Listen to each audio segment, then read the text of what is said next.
James is mostly going to be talking about that stuff today. He's going to be eating borscht. I'm going to be eating my lupin waffle with blackberries and blueberries. So there's the nutritional information on that. Only I didn't put the cream cheese in because I don't want the fat right now. So it's you'd have to take off that and take off. There's the protein from the cream cheese. So it'd be very similar per waffle though. So because that's the whole recipe and that's per waffle. And yeah, so that's my dinner. We're gonna talk about this because James finally gotten through it and those other things. So there's my wonderful walnut milk that I made, which James is probably gonna put in his soup. I brought it out for that purpose. So we'll see if he feels like it. And well, we might as well put it in now. Okay. So this is my outfit, and you can see it's a bit too big. But remember, I wore this when I was 40 pounds heavier, and I can still wear it now. It's just a bit too big.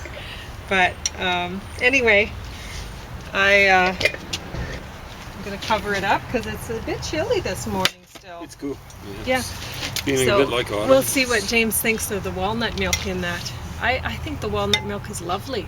I made it with my juicer, my new juicer. That's not a new juicer, it's new to me, and it was actually a new juicer, I think, because like I said, the parts were wrapped in plastic, but I got it from the thrift store.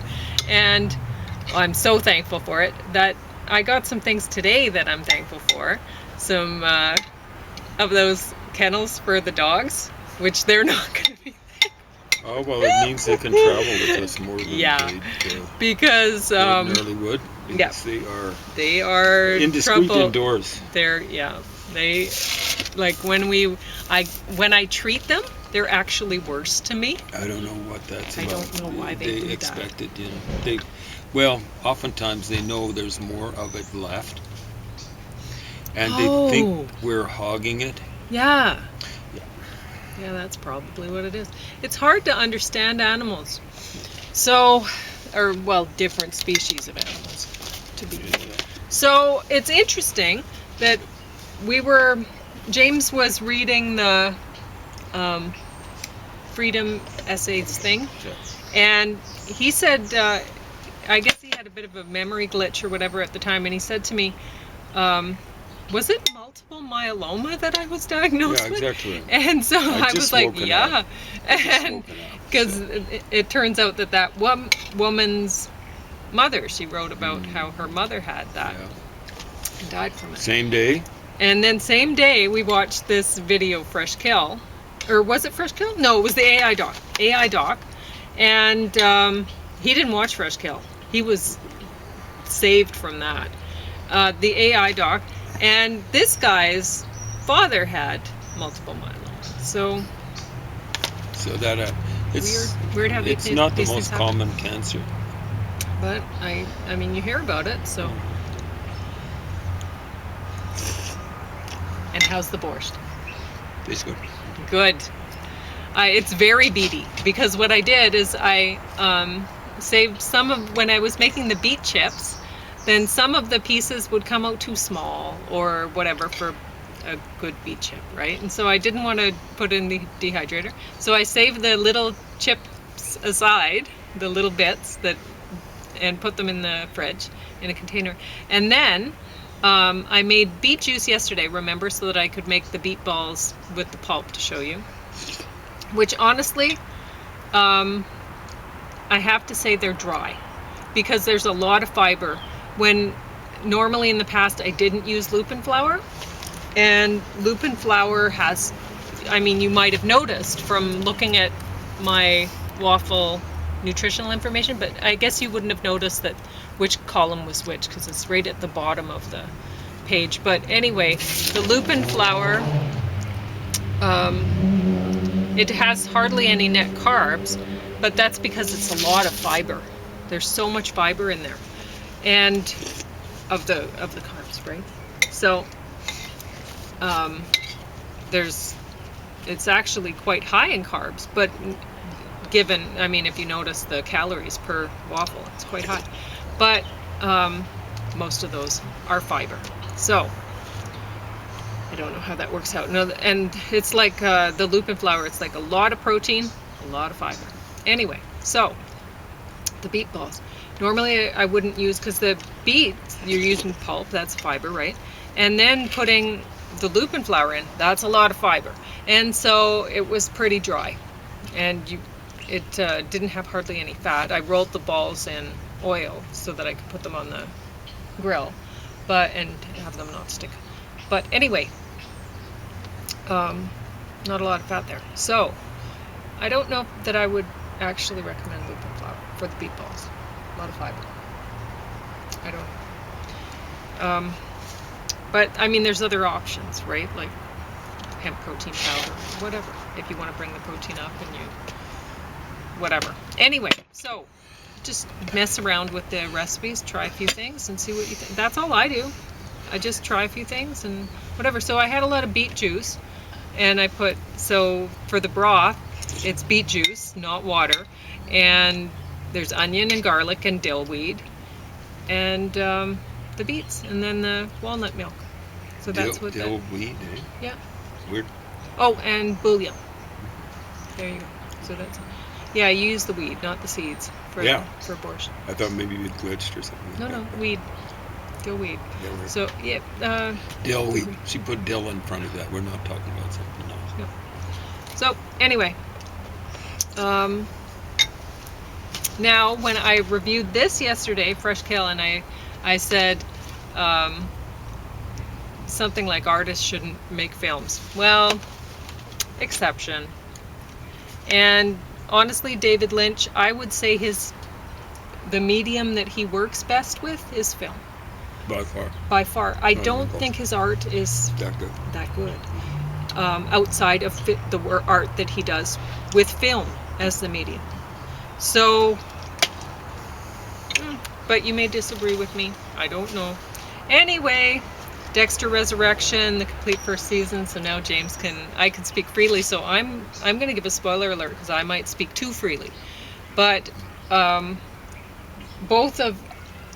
we both laughed at one part. It was the part with the metal. Okay. Yeah. Refresh my memory. Well, I don't want to because I don't want to tell them just necessarily. Yeah, I can't say. There are a couple of times I think where the writers just didn't have enough life experience and didn't have the I don't know, the presence of mind to ask someone who'd actually know. Yeah. But a lot of great stuff, and I don't know how they're going to top this season. Both James and I agree that this is the best Dexter season ever made so far. It's really great. It starts out weak. It starts out slow. And you're like, oh, why did they bother coming back if this is what they're going to do? Yeah, I know. Stay with it.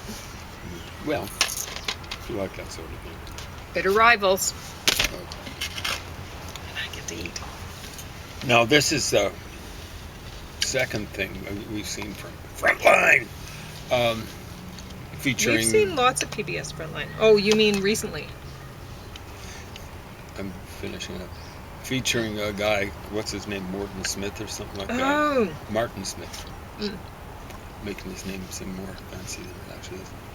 So, he's one of these big, tall guys that I think largely has made it his way in the world on his stature. I'm talking about physical stature.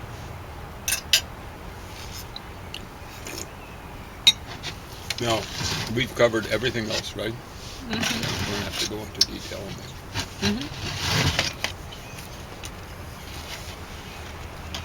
Bitter rivals, Iran and Saudi Arabia. So he already Morton Smith did a special, I think it was for Frontline, where he was kind of criticizing this Bin Salman, what's his first name? Forgot. Anyway, the head of Saudi Arabia, and the actual head, the figurehead is his dad, who might still be alive. Anyway,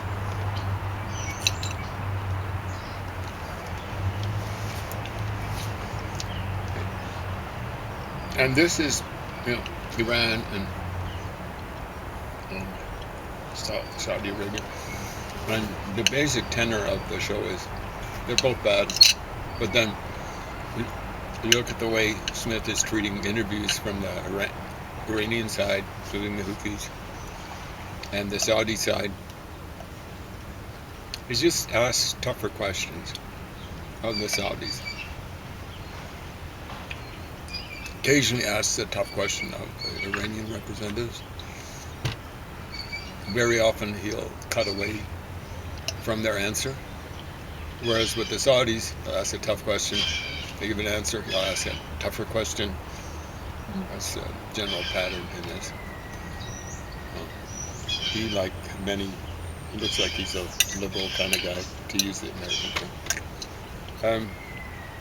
They really tough on the Saudis. Yes.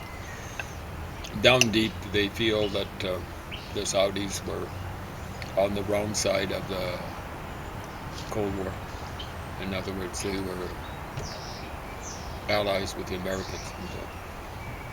And, in the American context, liberals really were cheering for the commies. What can I say? It's just the way they were. Cheering for the commies in Vietnam. And when you're doing that, you're cheering for the Soviet backers and their Chinese backers, stuff like that. Cheering for Fidel Castro in Cuba. When you cheer for Fidel Castro in Cuba, you're cheering for his Soviet backers. Really quite dumb. And like the Cold War's over, idiots. Even if you and the term used, I don't use that term lightly. Lenin had a term for you. That's not John Lennon. This is Vladimir Ilyich Houston. Ulyanov, not Houston. You shouldn't attach the Vladimir Ilyich to Lenin. Lenin's just a nickname. It's not a last name. It's a nickname he provided himself. What was it? Like one of the second worst worker I ever worked with in public operations in City Lethbridge. He came. What would he call himself? Shadow Cat or something stupid. How many people? I mean, LeBron James, I think, has come up with a nickname for himself instead of LeBum. I was kind of disappointed when I checked the internet when I first. It was a long time ago, 10 years ago. I came up with a nickname for LeBron, LeBum. I found I wasn't the first, and probably not the second or whatever. LeBum. So, yeah. No. This guy just has got it wrong. When was this put out? 2018, I got the impression, just judging from the... thank you. The person is underlining my points or stuff like that. Come on, let's hear a beat now. Okay. Not doing it on cue. So can you kind of see what that says? 2018, does that sound? Okay, so he's talking about 1 million lives have been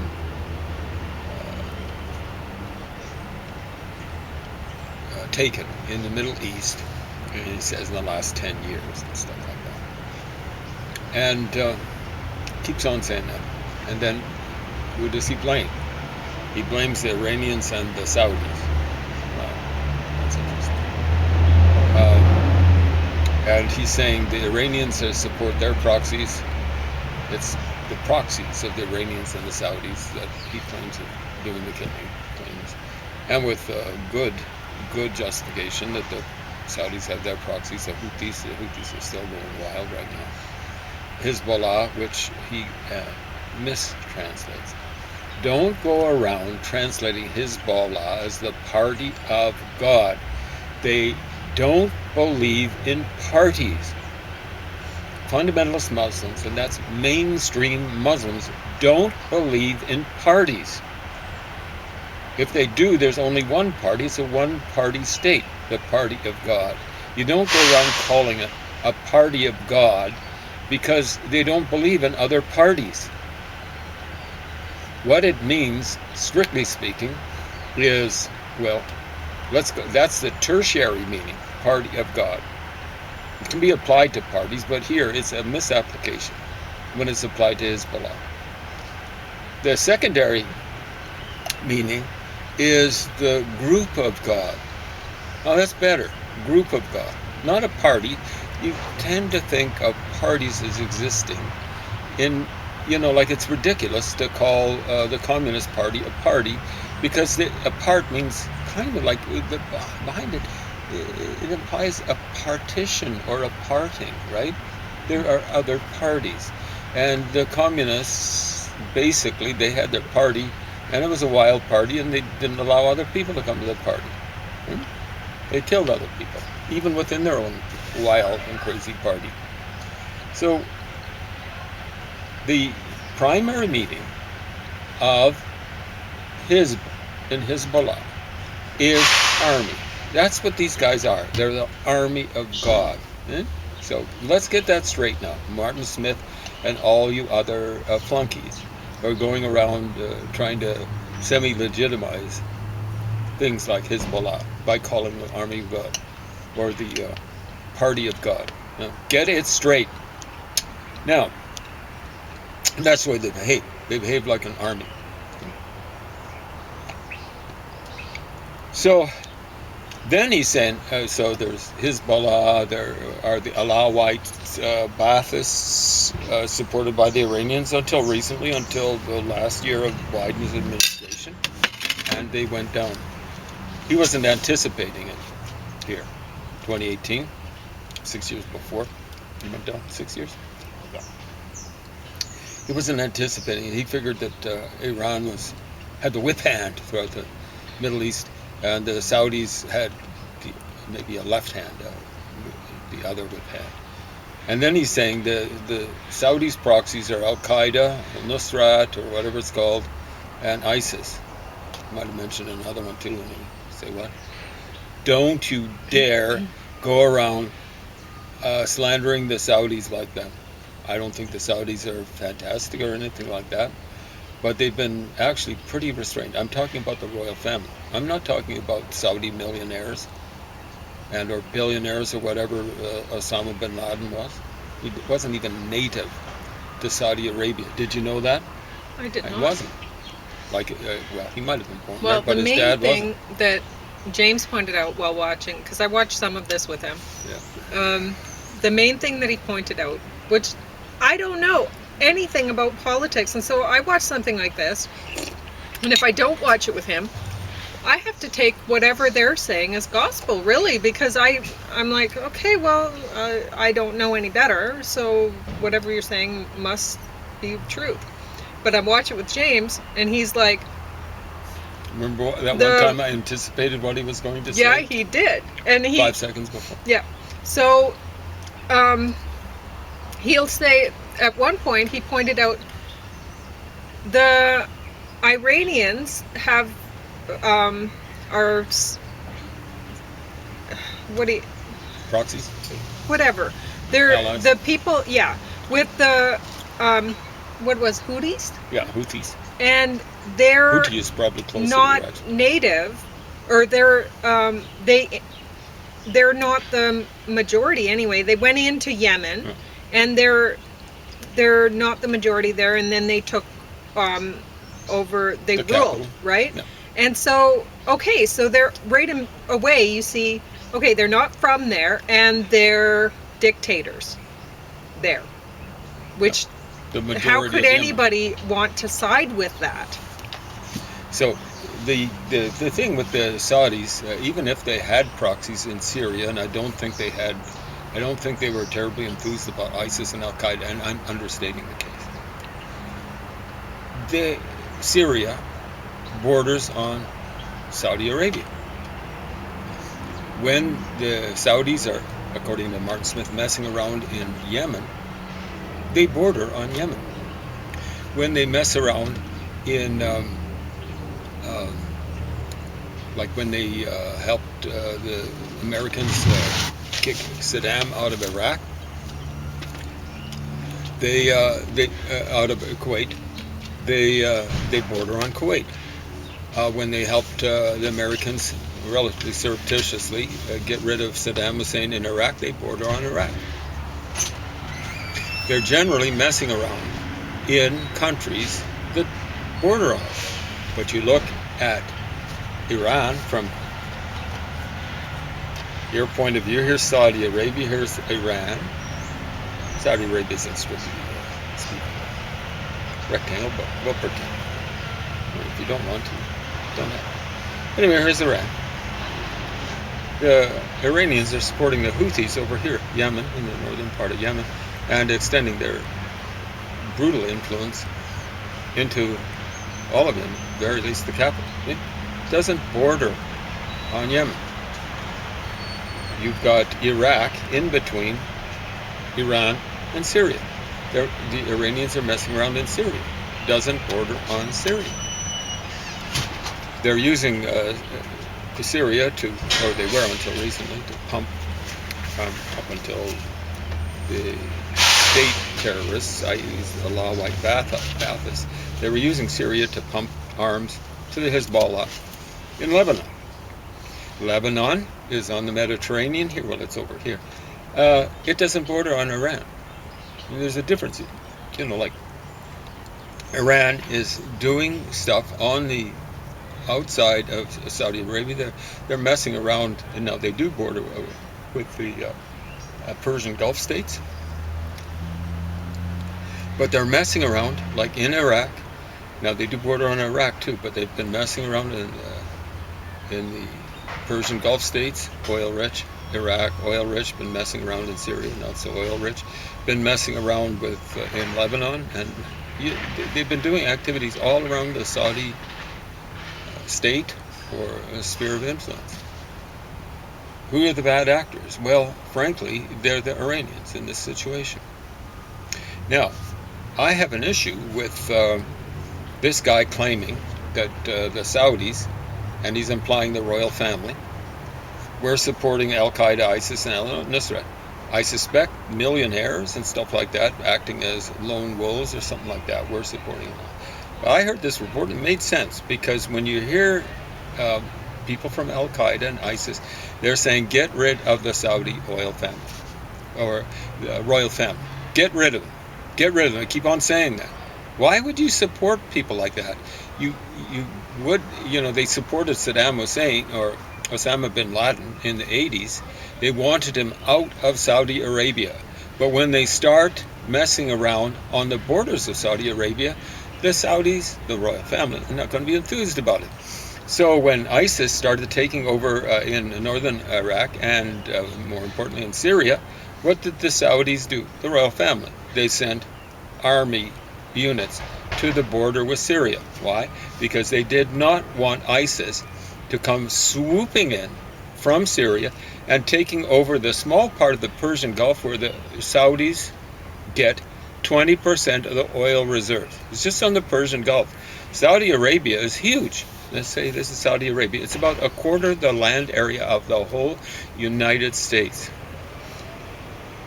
A quarter of it. And the United States might be the fourth biggest country in the world. I'm not sure about Alaska. Okay. Contiguous United States. Yeah, okay. But it might even include Alaska. Big. Well, it's big, but so is Saudi Arabia. But ISIS could have taken over the oil stuff. 10 minutes? 5. Oh yeah, they could have taken the oil stuff. They did not want that. They don't want ISIS, Al-Qaeda in Arabia. So I did this analysis. I've done it before for you, but you might be a new watcher. Let's look at Syria now. I did this analysis at the earliest 2012. It wasn't 2011. But 2011 is when ISIS started going nuts in Syria, okay? And in northern Iraq, over here. Now, I was going, how are they getting the terrorists in? And it's no later than 2013, 5 years before Martin Smith is saying the terrorist activity in Syria is due to the Saudis, okay? I did the analysis, okay? So, the north of Syria, the western part of Turkey, I started at the top of a clock, 12 o'clock position. They're the Kurds. Sunnis tend to be secular. In fact, there's a very strong communist party during the Cold War, probably still pretty strong now, okay? So enemies of the, sure they're Sunnis, but enemies of these fundamentalist Muslims, ISIS and so on and so forth, in Syria. So they wouldn't be getting terrorists in through there. Same thing with the northern part of Iraq. Kurds are located there. Iraq, by that point in time, 2011, was controlled, at least theoretically, aside from the areas in the northern part of Iraq, landlocked, over here. Aside from that, controlled by ISIS. The southern part of it, all the way down to the Persian Gulf, controlled by Shia people, allied with the Persians over here. Terrorists, Sunni fundamentalist terrorists, wouldn't have been coming through there. So then you go and you reach Saudi Arabia. Well, I've mentioned before, Saudi Arabia is not enthused, the royal family is not enthused about having Al-Qaeda or ISIS in Saudi Arabia, because they would be beheaded. I guess that would be, well, maybe they'd be stoned, probably beheaded. So not coming through Saudi Arabia, despite what Martin Smith says. Then you come over here. Oh, I think there's a slight border with Jordan. Jordan actually has access. I tend to think of it as landlocked, but I think it has slight access to the Red Sea. An arm of the Red Sea, but officially at least, Jordan was supporting a Chihuahua in this fight. All the other people are supporting pit bulls. A Chihuahua in the fight, and it was the Americans who were supporting them. So I don't think the majority of the terrorists they might have been coming surreptitiously through Jordan. Israel, well, Israel borders on Syria. Obviously not. Yeah. So no. It was Turkey. Well, so there's Lebanon. There's Lebanon, and again that was controlled by their Iranian cat's paws. So the terrorists wouldn't have been coming through there. So what do you left? So it's Turkey. It's Turkey. So what you're saying is Martin Smith, is that his name? He should be defunded. Yeah, because really, what was doing causing the job. all that stuff in He has Syria no idea. was Turkey. You may as well send me to go interview and people Iran. over there. Turkey and Iran. Those were the ones that were going, their proxies were going. Now, understand, I knew an archaeologist who worked, now this is Syria, who worked here, or rather here. 2 minutes? 1 minute, 17 seconds. Who worked here.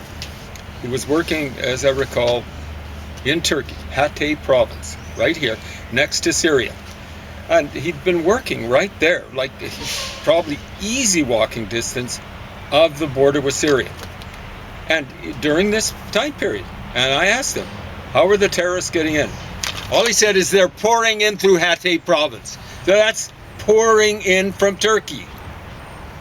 So what are you doing, Martin Smith? Go back to the drawing board. Go back to journalism school. Go back and do janitorial or whatever you put yourself through journalism school for, because you're useless for anything else. All right. I guess I should just shut it off here, eh?